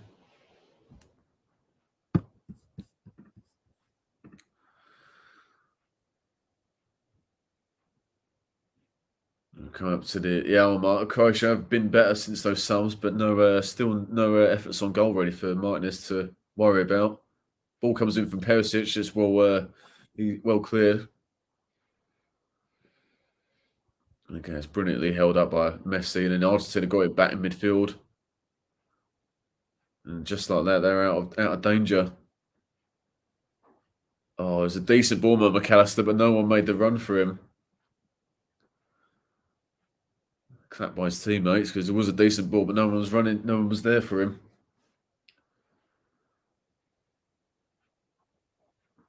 Back in the halfway line, Perisic has got it. Is it the Kovacic? Just had plenty of touches, especially in this second half. Garvedale's got it with the face mask. Goes down. Is that a foul? No. No foul. Refs have none of the dice. Refs do this game really well, I have to say. Yeah, where was he on Saturday? Yeah, not half.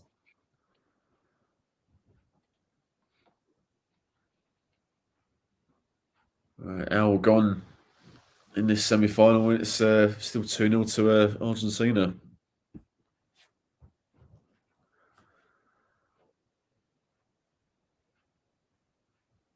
It's still with Croatia. Lovren passed it to Jovanovic. Back with Lovren.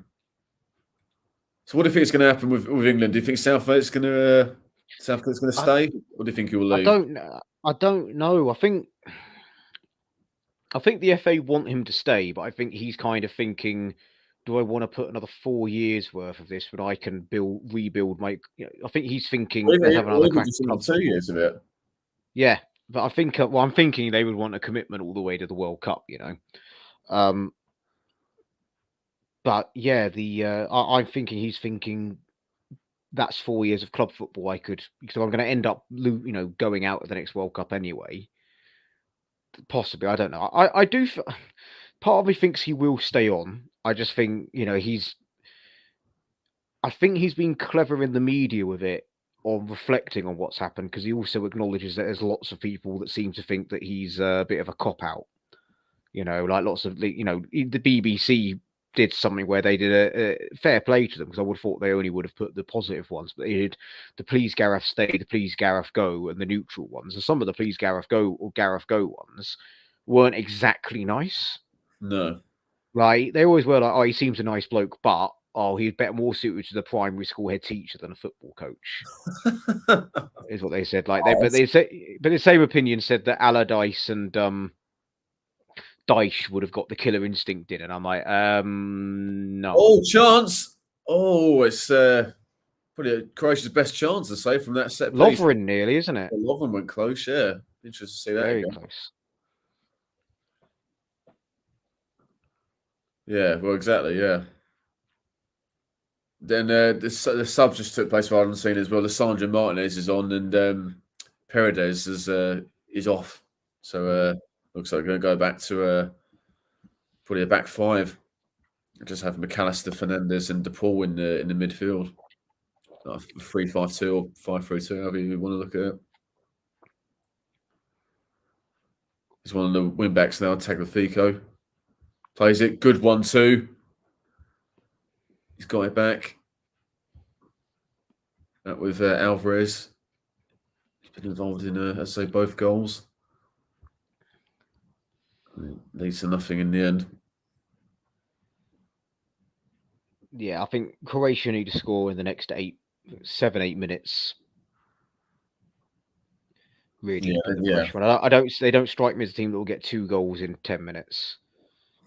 Well, like Netherlands did the other day. Yeah, I think technically I was 20 minutes actually, wasn't it? Bombing down the wing now at the minute. Someone number 22, but it's just having none of it. And there's no one there to get onto the loose ball. So Argentina now have it in the comfortably in the Croatia half.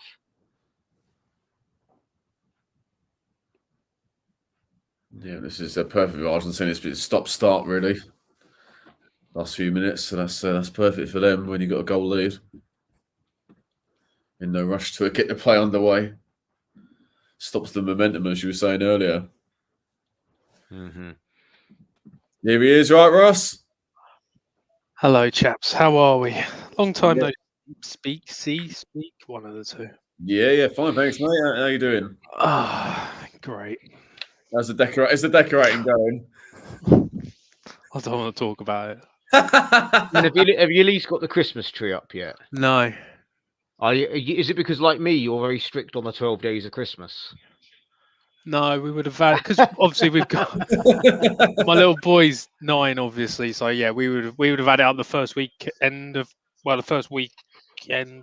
December, but we've just literally run out of time doing stuff. Can't do anything. Our living room is stacked with stuff. I don't know if you can see on the banner, Russ, the ticker, but we're about 40, 50 seconds behind the real time. Oh, okay, all right. I mean, with the exception of the 2 goals, it's not been horrifically. It's livened up a little bit second half of Croatia attacking, but they've only had 1 big chance, really. Right, let me know when you get to 66. Well, I've managed to get just behind Bill, but I can live with being 7 seconds behind. I'm not bothered by that. I'm about a minute behind Russ. Yeah. Oh, Croatia are passing it around the box at the minute, looking for a foul that doesn't come. And it's Alvarez down the left. Yeah, Alvarez has got it forward again. Tries to fight. Oh, it's DePaul's at the back stick. Wait for his mate to come along. Crosses it. It's cleared eventually. Modric has it. Oh, he's done brilliantly there, Modric. Oh, I thought Alvarez won the ball then, but no, foul's been given by the referee. It's a blatant foul. Just 20 seconds behind you at the minute, Russ. Coming up now, Russ. 5, 4, 3, 2, 1. I'm genuinely 7 seconds behind you, Bill. I won't even guess. I genuinely am just 7 seconds behind you. Yes, we have similar Christmas issues at my mum's, Russ, because we can't put presents down until Christmas morning because the dog understands the concept of Christmas. So he will open all of the presents as soon as they are down. Like, if it's a present that's not for him, he still thinks it's his. He'll jump up and like bark and snap at you to get it. Like, every present is his. Like, so he has to help. I have to ask before, just honestly, is this clothing? And I'm like, no, like, just be honest with me. It's like, so the rule is now even clothing has to be put in some form of cardboard box. Oh dear. How old's the dog? He's coming on to 10 now, but yeah, he's just manic with that because he around the age of 4, he twigged. Hang on.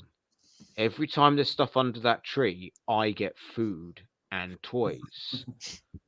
So he understands the like, I've got videos. I'll show you next time I see you, Bill. I don't think I've shown you of like the dog genuinely ruined. I'm on dog guarding duty. I have to hold him by his collar and keep him away from the tree while we're waiting for my then stepdad and stuff like that. Because when there's more people Christmas morning, it's more chaotic, and it's like, come on, hurry up! I can only restrain the dog for so long, and soon he will destroy everything. Put the dog outside. Oh no, it wouldn't happen. Because then there'd just be the incessant barking and howling. My dog learned at a very, very, very young age from my mum that if he barks, he gets what he wants. Because to shut him up, she would just give him a treat or something. Yeah, so literally we've done our kitchen, well, most of it. Put a laminate floor and all that sort of stuff down and got a new fridge, got a new oven. And then my wife was like, oh yeah, we need to do the front room before Christmas. I was like, really? And like, let's do the front room, like hoover it, yeah? Yeah. And so we painted the fireplace, we painted that, we're putting paneling on, that's what we're doing over there, putting paneling on the wall. And yeah, everything's in boxes, and yeah, we're just going to run out of time, literally. We're not going to get it all done before Christmas. There's no chance.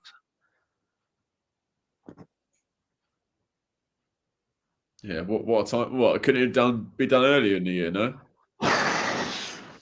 Once she gets a thought into her head, it's like there's no escape. No, there's not. And she, what a goal! What a goal! Game over. Messi's running rings out of at the minute. And I was lucky. I thought it was going to go to extra time. Alvarez, bloody hell. Alvarez again. What a match he's had. That's his second. Well, let's be fair. That goal's all about Lionel Messi. Yeah, no, brilliant play. Oh, the Alvarez, God. Gary Lineker's going to be unbearable. Be as bad as the Liverpool fans when Henderson scored. I was genuine. I'm not joking, Russ. Like, I was genuinely in the pub shouting "No, anyone but him" when he scored against Senegal. Like, I cheered at first, and then when I realised who it was, and then both WhatsApp groups, which each has in their own right an annoying Liverpool fan, although one is a million times worse than the other. Oh my God, never. I still haven't heard the end of it. Like the one that's really bad, the one that has never been to a game from Middlesex. He's still on about like Henderson. Like, there's a picture of like Henderson blanking Mbappe in the tunnel, and he goes, "Oh, shows that Mbappe's not good enough for Liverpool." And it's like, no, no, absolutely not. No, like, I wasn't that gutted England went out. I had a feeling we wouldn't win, but it just doesn't feel like a World Cup to me, really. Yeah, it doesn't especially when there's snow outside. It doesn't feel like a World Cup now. It felt like a World Cup until Harry Kane missed that second penalty. Then it no longer felt like a World Cup for me personally. But if it was in the summer, I would have probably been a bit more gutted. But I was just like, oh well, it's France. Well, for me, it's like normally I'd be going, all right, France win the World Cup now. I can live with that. But the way it's just the ref performance and everything, I'm like, nah. Yeah, and now terrible. this is happening. I'm like, Yeah. nah. I'm now gonna have to put all my eggs in the Moroccan basket, aren't I? But it was just nice, because it's a World Cup during the summer. It'd be like, oh, go down the pub. I just didn't even feel like going down the pub. It was so bloody cold and whatnot. I just love watching the World Cup in a beer garden somewhere. I watched, except for the Iran game, I watched every single game in a pub. I just don't feel like I'm probably getting old. What a goal that was! I've just seen the replay from Alvarez. That Messi is Garvdale was going to have nightmares after that because Messi ran rings around him. And he had no choice. If he did anything, he was going down for another penalty. Yeah, exactly. So, what a brilliant assist again by Messi. That's a few he's had this tournament, isn't he? It's one of his goals. So Croatia haven't scored a goal in open play in the knockout rounds, have they, for a long time? They've always seemed to go through on penalties. Yeah, it tends to go through extra time on pens. Yeah, Kramaric is coming off, and Livaja, I'm gonna go with. Kramaric, was he the one who was at Leicester all those years ago? Yeah, that's right. Yeah, we've gone round the roundabout on this one. Like, right. We've also been talking about possible England managers over the years. Sean Dyche in next. No. We're talking about like years gone by, like the person that should have been England manager. Sean Dyche in next. We're talking like instead of Capello, I'd have thrown money at Rafa Benitez at the time. Track record on cups was amazing. So Russ, about Southgate. I mean, do you reckon he'll stay? Or do you think no, I think he'll go. Yeah, I think he's done well. Don't get me wrong. Going out to France isn't a bad thing, but he's done. What has he got? The semi-final and a final before. He's won as many since we've won the World Cup. He's won as many knockout games as all the other managers combined. Well, that says it all, really. I think. Yeah. Problem is though, where would he go? I don't think he's a Premier League manager. I don't know if any team would take a chance on him. I think he might have to go down to the Championship or something. Well, I made a prediction a while ago, which I don't think will happen now because they've got, as I hate to say it, a very good manager now. I just said that he had Tottenham in their new stadium written all over him when Mourinho went. I was like, when Mourinho goes, they will get Southgate in when the Euros are over. When Mourinho went in 2021, I was like, after the Euros, he'll go Tottenham. I just don't think I just don't think he'll do it club level. I just don't think he's a club type manager. Yeah, but yeah. Just because you've done well with internationals doesn't mean you're going to be a good club manager. It works both ways. Like we looked at the point I made about Capello, just wasn't suited to international football. Yeah, but he's known the opposite could be true for Southgate. Yeah, but Southgate's been with this group of players a long time for like the under-21s and all that sort of stuff. Mm. So he knows how they play. I think if you put him in a team where he knows absolutely no one, I just don't think that he'll do that well. I could be completely wrong, but he doesn't I mean- strike me as a sort of. Here's one for you. Name an England manager that did better after they left the England job. The only one with an asterisk next to him for me is Hoddle, but he didn't really do anything, but he didn't necessarily get dramatically worse. In days gone by, it's been one of those jobs in it where he's sort of getting into your 50s. Oh yeah, I've done what I wanted to do at club level. Yeah, I quite like take it. It's a take it easy job, isn't it? Really. But it's like Keegan. Okay, yeah, got City to the Premier League. Big whoop. You know? Other than that, walked away from Fulham for the England job. Sven, less said about his career after England, the better. Ooh. Ditto for Steve McLaren. Bobby Robson. Okay, yeah. There's an exception to the rule there. Bobby Robson. Bobby Robson. I was going to say Steve McLaren won the Dutch Eredivisie, but that was kind of it, really. Yeah, and he then failed to get promoted with about 1,000 teams. By 1,000, I mean Nottingham Forest and Derby 3 times. Got Newcastle relegated, or pretty much relegated, and that was hilarious. After bottling promotion 2 years in a row with a stacked Derby team with probably the best midfield in the Championship both times. Yeah, how he fell upwards into the Newcastle job, I'll never know. Well, Mike Ashley. Well, no, it's even then. I think there were cheaper options out because they had to buy him out of that Derby contract because like Derby were like third all season, chasing the top 2 in 14-15, and then just absolutely capitulated in April and ended up missing out on the playoffs. Yeah, exactly. So, Argentina in for 4. So who would you have, Russ, if Southgate does leave? Sean Dyche. Yeah. Made for him. I'd have the Croatian manager. I'm not. You laugh. I'm serious. No, I'm laughing at my Dyche thing. Yeah. All right, sorry. I don't know. I'm not one that's particularly hung up on the England manager being English as long as they're good at the job. I mean, for example, if we were to turn around and go to someone that is the good manager, European, that's totally ill-suited to cup. You want people that are good at cups, you know? That's what you want. People that are good at winning cups. That's why I went back to saying, you look at Benitez, who probably should have been the guy we went to for the England job instead of Capello. And that, like, this Croatian guy, he's managed to, get him to 2 semi-finals in a row with a team that's a lot worse, with the exception of Modric. None of them would get in the England squad, I don't think. Or maybe the goalkeeper, maybe he'd be second choice, but Modric is the only player that gets in the England squad in this team. I'd like to see how Croatia do at the next tournament, really. I mean, they've got a lot of older players, haven't they, now? So I don't know whether the next generation's coming through or not. I think they've only got like 5 million people in Croatia. It's amazing what they've done. Yeah. And considering as soon as they became a country, they were winning already. Like, they qualified for their first tournament.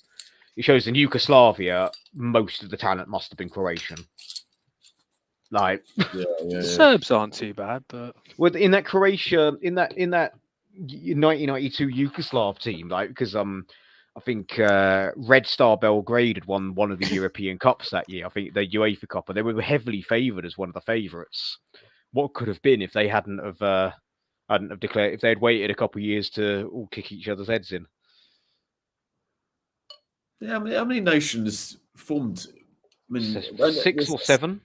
Slovenia, Bosnia and Herzegovina, which is technically one country. Serbia, Montenegro, Kosovo, Albania, Macedonia, 7. Yeah, Albania was already a country by itself, wasn't it? Kind of. It was and it wasn't. Well, Kosovo's just being fought over all the time, isn't it? Mm-hmm. Oh, yeah, it's all kicking off again over there. Russia are back in. We're going to get political here. The Russians are backing the Serbs to take back Kosovo. That's why there was all that controversy over that flag, if you remember. Oh, yeah. That's why it's kind of like really frustrating to hear, the Prime Minister's country going on about, getting tough on Albania. Whereas if you go to Albania, they absolutely worship the British because we saved all their children's lives. Most of those children are now adults. To the point where the two most common names in Albania are Tony and Blair. You joke, I'm not. Like I met someone from Albania in Germany who told me this. Like, yes, this is my friend. My best friends are called Tony and Blair. Like, he is a god over there in Kosovo and Albania. There's a bust to him in most schools, apparently. Was Norman Wisdom like a massive figure out there or something? Possibly. So I used to love watching his movies or something. It's something ridiculous. In some countries, is this something like? So it sounds like something out of Blackadder. Yeah, we are big fans of your Norman Wisdom, yeah. I think it's Albania. Actually, I think it's Albania. Yeah, some really strange thing. They treated him like some sort of idol. You're talking about Bosnia and all that. It just reminds me of that film, that war film with Owen Wilson. Thin Red Line. Behind Enemy Lines. Oh, Behind Me. That's what it's. Sorry, yeah, that's what it's called. Yes, great film. Yeah, I really like it. I think it got some awful reviews, but I actually really like it. I think it was more. I think, from my understanding, or not of it, is it's more to do with the fact of the accuracy to what would happen in that situation, and the accuracy of things was just just Hollywood. It was just so Hollywood. Yeah. It felt weird watching Owen Wilson in just a regular. Yeah, he's done a couple. He always is like when Jim Carrey started doing a couple of serious films, and it was like, okay, this guy can actually act. Yeah.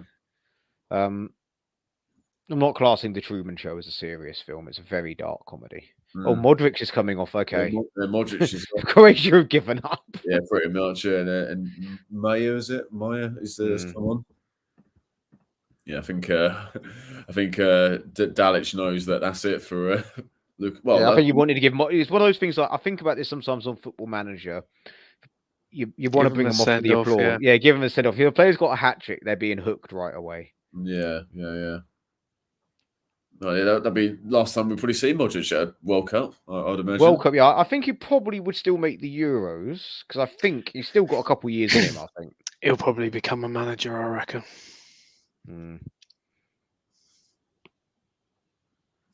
Yeah, it'd be interesting to see what he does. Yeah, but the way he still plays, you can play for another couple of years, as you say, Dennis. Yeah, doesn't seem to be slowing down anytime soon. Yeah, he might get to the Euros. Sorry to take it back to the subject. I've just remembered what that Norman Wisdom thing reminded me of, and it was actually something. It was something fictional, but it wasn't Blackadder, Russ. It was in Borat, where he makes out like Huey Lewis, Huey Lewis and Paul Schaefer are like icons in Kazakhstan. Like, I can't remember what day it is, but it's something. It's National Paul Schaefer Day in Kazakhstan. Like Huey Lewis from Huey Lewis in the News is like their version of David Hasselhoff is the German. Oh, unlucky. Oh, McAllister on post there. Okay, I'll get it. I'll have it now. Oh God, yeah. Oh Jesus Christ! You expect him to bury that? McAllister, is he not Scottish? I think his grandparents are Scottish or something like that. Something like that, yeah. And it's spelt totally wrong. It's Mac-Allister, not McAllister. Yeah, it's two separate words. Like Kevin in Home Alone, McAllister. Well, I'm pretty certain there was another Argentine that had like a really British name, something like O'Neill in like the 90s and early 2000s. Never played for the national team. He was never that good. But like, I'm pretty certain. I have to look it up. I'm pretty certain he was at Middlesbrough. Like FIFA 2000. Nah. No. I could be getting wise. There's definitely an Argentine that had a very Irish sounding name, but he just was a squad player for whoever he played for.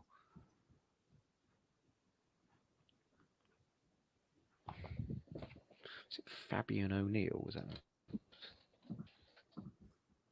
that? Uruguayan. That was it. Fabian O'Neill. Oh, right. Yeah. And no, he never played for Middlesbrough. He did play for Juventus, though. Not a bad team to play for. Yeah. We need to find a list of players foreign players with English-sounding names.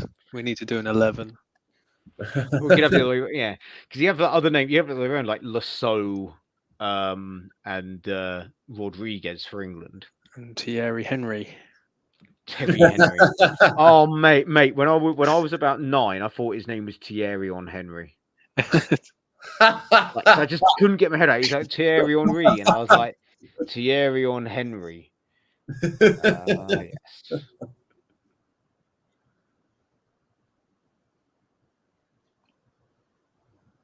Well, even though 3-0 Argentina defending for their lives just by that. Defending like beavers. Defending like beavers. I remember saying that.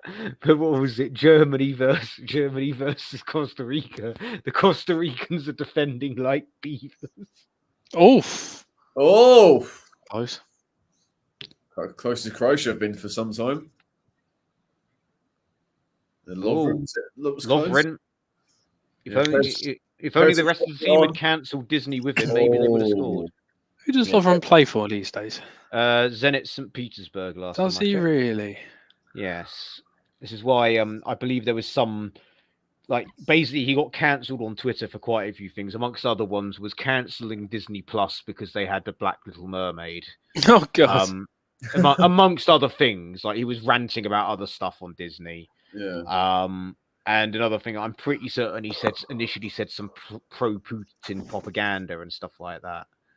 But there may have been a massive backtrack like weeks later. But bear in mind, he was playing in Russia at the time. Oh, Mac Alistair is coming off now, and Molina. Oh, that's it. Okay, doesn't it?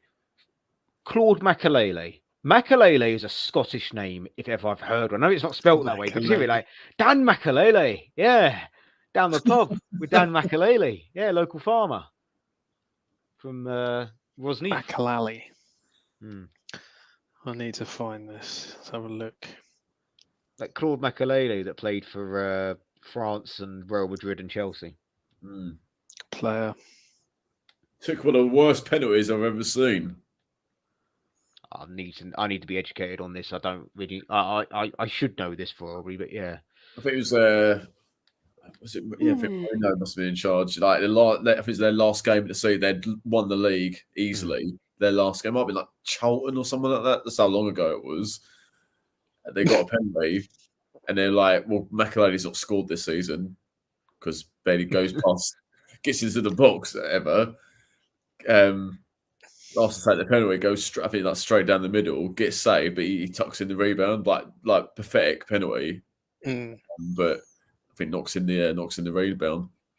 Here we go. Bit of a niche reference there for you. Here we go. So you got right. They got old Brazilian 11 with English sounding players. What? Yeah.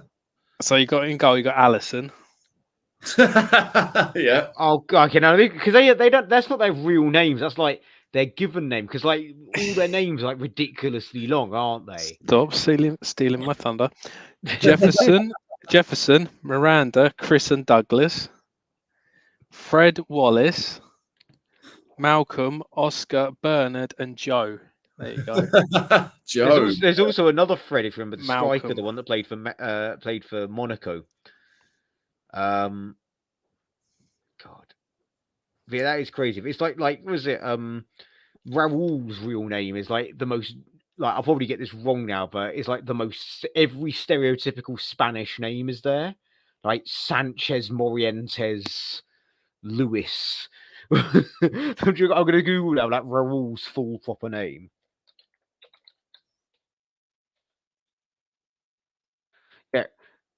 Yeah, Raul Gonzalez Sanchez Blanco. Like every stereotype of the Spanish last name. Was that Raul, did you say? Raul that played for Real Madrid. Raul Gonzalez Sanchez Blanco. Brilliant. Yeah, we weren't going to get it all on his shirt, was he? That's a problem. No, true. All right, I found that penalty, lads, from Makelele. Brilliant. Tucks in the rebound well, but yeah, the penalty was awful. You can tell he's going to take one in his life.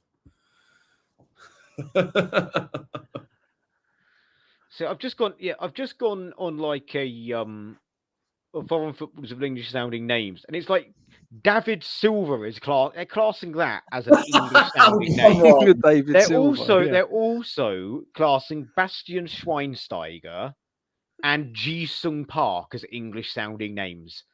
Park. Schweinsteiger, the typical. See you English- later. See you later. Yeah, Like, Was it Al Murray says? Beautiful British name. beautiful British name, yeah. Pub landlord. Fucking You're either God. what was it? You're either a nurse or a secretary. God, I used to watch that when I was in my early 20s. My God. It used to be a TV series of Pub Landlord. Oh, was it? Yeah, it was actually in a pub. And it was just like a sitcom thing. It's on YouTube, I'm sure it is. Just I do Okay. have a vaguely look. remember Have a look this. at it. It's quite. Yeah. It I was love funny that at the people. time. I love it that even now Al Murray still gets asked if does he actually own a pub or not.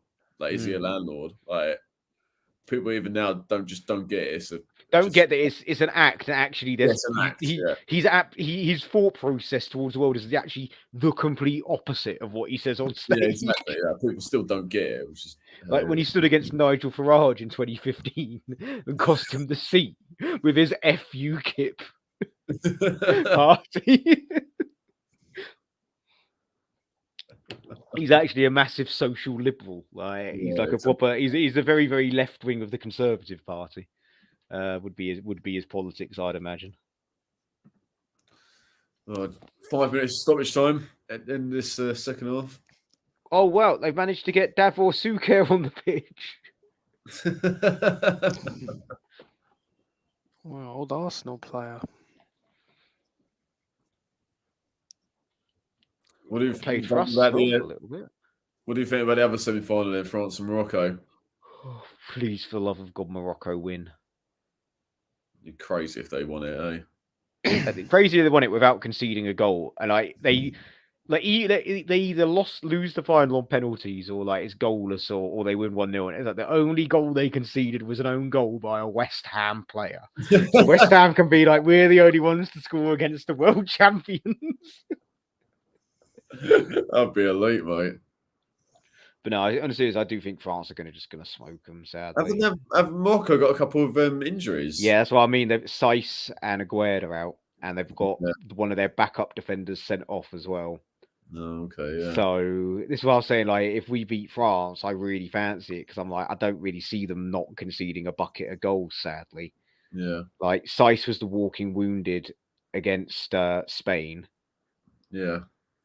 And went off very early in the second half against Portugal, and probably should have gone off at time. But Portugal had Morocco had two glorious chances to score. It could have been 3-0 Morocco. It's Portugal. Portugal just didn't play well. And I have to say, I know it's horrible, but watching Ronaldo leave the field in tears after all his belly aching about Man United did put a smile on my face. And it's no love for Man United, as you know. It's more just the entitlement of thinking I can't stand it when a player does that. He's bigger than the club. And he says a few things that the fans want to hear just to keep them on board. I think he's lost a lot of people. Yeah, I was never a massive fan of him. I thought he was complete. I could be wrong, but I'm 99% certain there was booze when he came on for Portugal against Morocco, by the way. Well, most Portuguese people were probably doing the Maybe it was very muted. So either it was that. Equally, I had this conversation. I can't remember where I had this conversation. I'm pretty certain it was in the build-up to the England-France game with my mate and his girlfriend, and it was like the enigma that is Ronaldo, or the double standard is Ronaldo. He's such a selfish prick. But then you hear stories like the one where when he was playing at Real Madrid, like in his plump, like 13, 14, a Portuguese family asked his agent if he could sign some boots at a Real Madrid shirt. Not like one of his, just a Real Madrid shirt. So they could auction it off to try and raise some money for the operation for their daughter. And he just paid for the operation. Yeah, I think like... And he does stuff like that all the time, apparently, in Portugal. So that's what I'm saying. Like, it's the big double standard. It's a bit like, okay, might be lost on us. It's a bit like Ayrton Senna. Ayrton Senna would all be about driver safety and stuff like that, and then we'll just shunt people off. Yeah. You know? Yeah. I think Ronaldo's selfish in football sense, but in terms of his personal Oh life. yeah, definitely. I mean, Yeah. he's an elite athlete. You don't get to where he is Mm. standing within the game without basically But stamping on everyone else, really. But I mean, he's been a great player. Don't get me wrong. I don't like him, but what he's done in his career, you can't fault the guy. He's been a colossus, really, of the game. Yeah. Here's how I put it, Russ. For me, Messi is the better footballer and the natural talent. Ronaldo is the hardest working footballer ever, I would say. Absolutely ever. All his talent comes from, not all of his talent, but what took him up that level when he went to United, where something just changed to him around 2005. Like when he just went up and up and up and up and up and up and up and up, and then he sort of plateaued at Real Madrid. Never been the same since. And I just think he just didn't like the new manager's style, didn't fit into it, and rather than accepting it, Lovren, not close of all people. Oh, first if Lovren bloody scores that. Oh wow. Okay, fair. No, I get what you say. Yeah, he was. But like he could have gone gracefully, but no, yeah. If I was him, I'd have taken. He doesn't need the money. I'd have taken a massive pay cut, and I would have gone back home to Sporting Lisbon and just been a hero for a couple of years. It'd smash the Portuguese league. It'd probably get him to the Champions League, and it'd put that club back on the map. That's what I would have done if I was Ronaldo. Full time. There we go. Full time. Yep. Yeah. Full time. Fuck Argentina.